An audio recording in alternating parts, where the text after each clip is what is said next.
By the looks of my watch, it's officially grave time.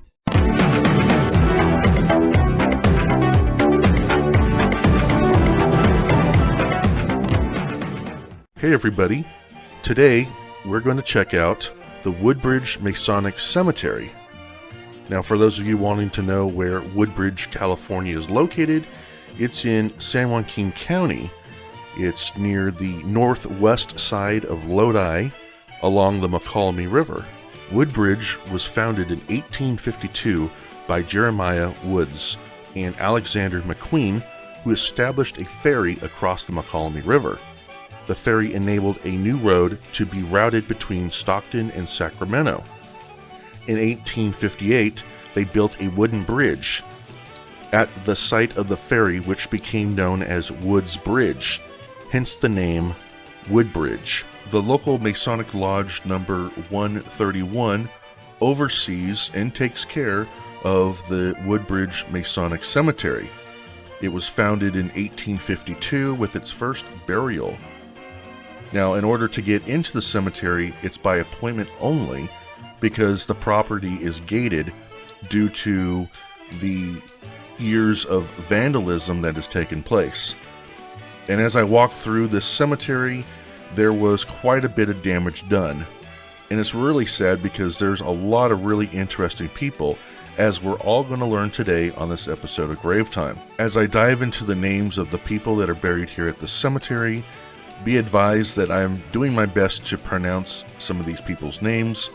So for those of you who are word Nazis and want perfection, don't watch this video. Here is a list and a map of the cemetery. These were all the graves that I was interested in. I spent 2 weeks researching every single grave on findagrave.com, as well as finding further information on the California Digital Newspaper website. The first grave that we're going to check out is here at the Shattuck family plot. This is where Henry Charles Shattuck is buried. He put in the first wooden floors in Sacramento. He also had the largest and most successful vineyard in all of San Joaquin County. He was in his early 90s when he passed away in 1916. This is the Greer family plot, and buried here is John Greer, who sadly was killed by his mule. He had a rope tied around his hand and to the neck of his mule as he was trying to lead it to water. For whatever reason, it started taking off running. He fell to the ground and was dragged until he came to a complete stop by hitting the left temple of his head on a tree stump. He died of a skull fracture instantly. He passed away at the age of 68 in 1907. This is the grave of Lloyd Bischofberger. He fought in World War II with the U.S. Navy and survived the attack on Pearl Harbor. He was 74 years old when he passed away in 1987. Now we find ourselves in a different location of the cemetery, yet another member of the Bischofberger family. This is Frank Bischofberger. He was driving a wagon pulled by 4 horses. He had fainted in the seat of his wagon. He fell out and was crushed to death by the front wheel of his wagon. He lived a short period of time before dying from his injuries. Sadly, he was only 25 years old when he passed away in 1906. This is the grave of Isaac Milton Blakesley. He was a Union soldier in the 39th Iowa Infantry for 13 months. He fought in the Battle of Parker's Crossroads on December 31st, 1863. He passed away at age 81 in 1912. His brother Andrew also enlisted into the Union Army at the same time. Unfortunately, he was killed on the battlefield in 1864 and is buried in Georgia. Here's the grave of another Union soldier by the name of John Wesley Ralston. He was a sergeant for the 102nd Ohio Voluntary Infantry. He possibly might have fought in 2 of the battles. He passed away in 1921 at age 82. This is the grave of Harold Lagg. He fought in World War I with the 23rd Engineer Battalion. He lived in Stockton and was an automobile salesman.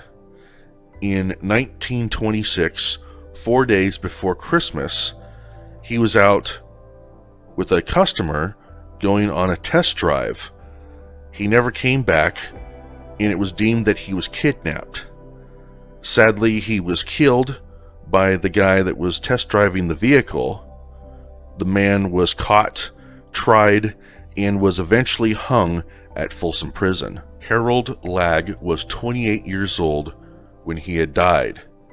His body was eventually found on December 31st, 1926. Here is the grave of Henry Charles Tanner. He was a musician in the 9th Michigan Infantry playing drums for the Union Army.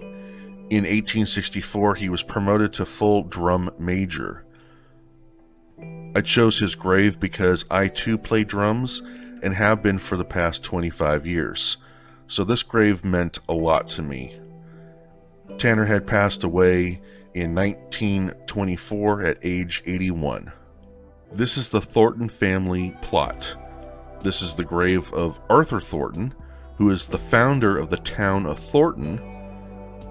If you've seen my videos, you've possibly have seen the one about Benson's Ferry. That was located there in Thornton, California. Arthur had passed away at age 75 in 1914. This grave that is partially knocked over and spray painted on is the grave of Dr. Cyrus Henry Ober. He was coming back from visiting a patient and decided to unwind a little bit in his office. He grabbed a bottle of wine, poured a little bit in a glass, and drank it. Unfortunately, he accidentally drank poison, thinking it was wine.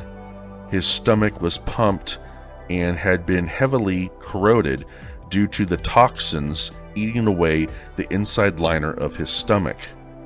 He died a week later at age 52 in 1861. This is the Woods family plot, and buried here is Jeremiah Woods. He is one of the founders of Woodbridge. As noted earlier, the town was named after his bridge. The day I visited his grave was on the 157th anniversary of his death. He was 43 years old when he was killed on June 4th, 1864. His killer was a local man named William Wilkinson. Apparently, William killed Jeremiah's dog because it had bit him. Jeremiah, seeking revenge for the death of his beloved dog, found William at a local saloon and assaulted him. In self-defense, William stabbed Jeremiah in the stomach with a knife. Jeremiah bled out and was dead 15 minutes later. Next, we have another Union soldier who fought in the American Civil War. This is the grave of John Robinette. He fought in the 8th Illinois Infantry and in total fought in 9 of the battles. He passed away in 1911 at age 72. This is the grave of William Mobley. He was a miner and worked in Coloma at the Gwynn Mine.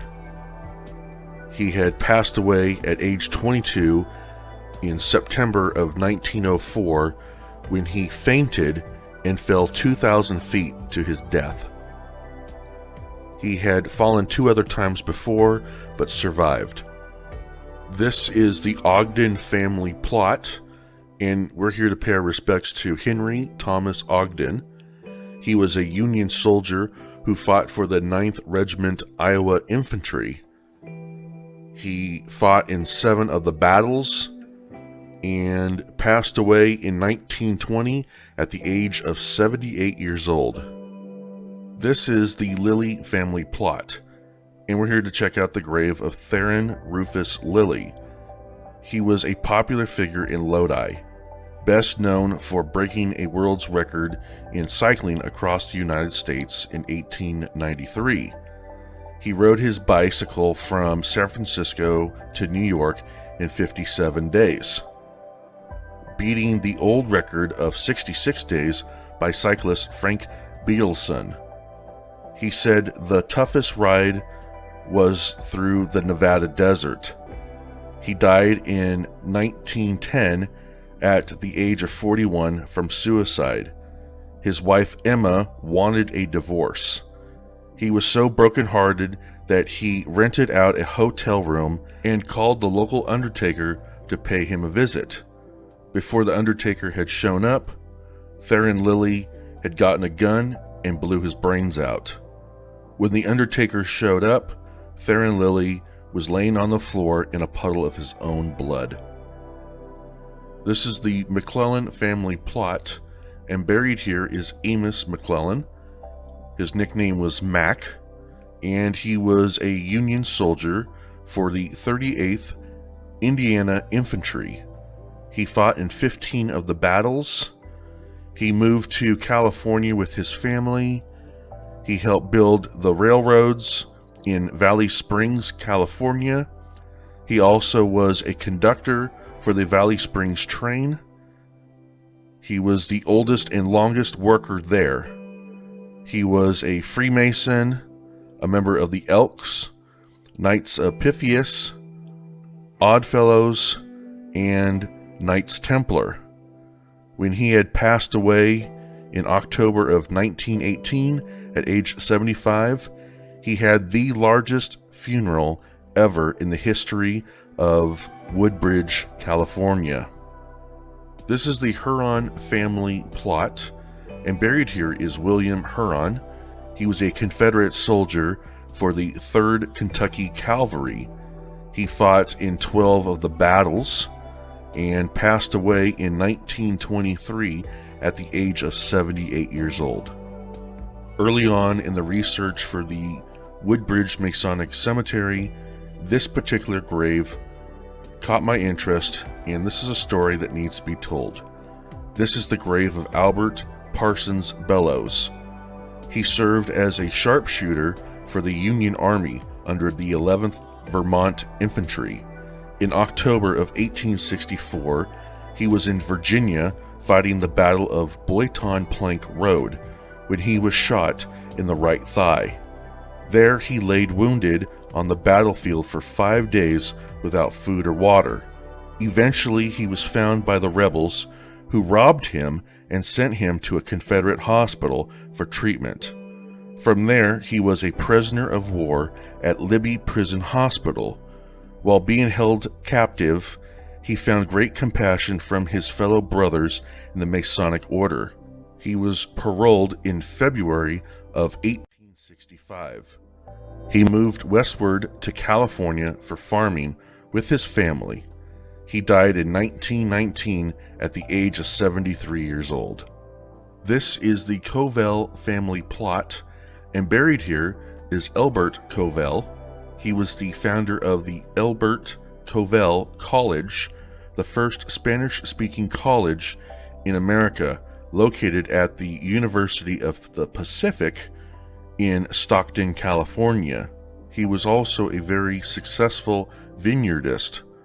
He had passed away at the age 96 in 1970. This tree was planted in the memory of William Vernon White, who died in World War I in 1918. Now here's something you don't see every day. This is the Anderson family plot, and these 3 particular grave markers are made of cast iron. This is only my second time seeing something like this in a cemetery. These almost look like the fake ones you see at Halloween sold in stores. Thank you to Roger and the Woodbridge Masonic Lodge number 131 for the opportunity to explore your beautiful historical cemetery. I hope that anyone and everyone from the surrounding areas who watch this video, you gain a greater respect in your community and in the past. And to the people who fought in battles so that you and I can have the freedoms we have, who are buried in this cemetery, thank you so much for your services, and God bless you all. Thank you everybody for watching this episode of Grave Time. Make sure you subscribe to my channel and hit that notification bell so that you can be in the loop of the next Grave Time adventure. Until next time, have a wonderful day. God bless you all. Bye.